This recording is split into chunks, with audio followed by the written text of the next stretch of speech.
put in context what we did here in this video. So we created a part with no external references. So this part is entirely defined from its own file here, from its own tree. There's no external information coming in and defining the shape of this part.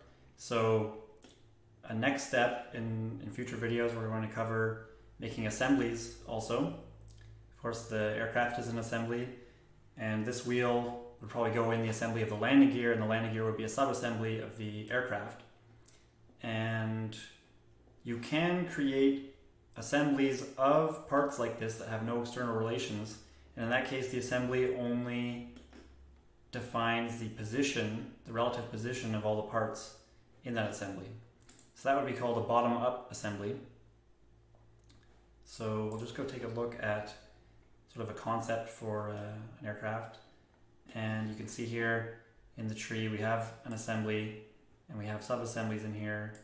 The landing gear is one of them, and the wheels in that assembly.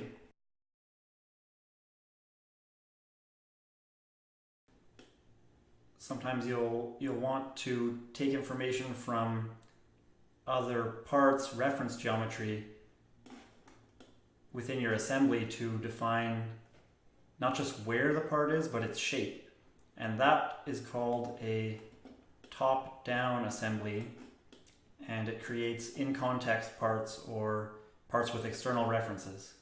So that's more of an advanced stage. So we're going to first cover in the next videos how to create assemblies out of bottom-up assemblies out of parts with no external references, and then a more advanced, more involved way of CADing, but a way that limits you less, is to create top-down assemblies with external references. So look out for those videos in the future.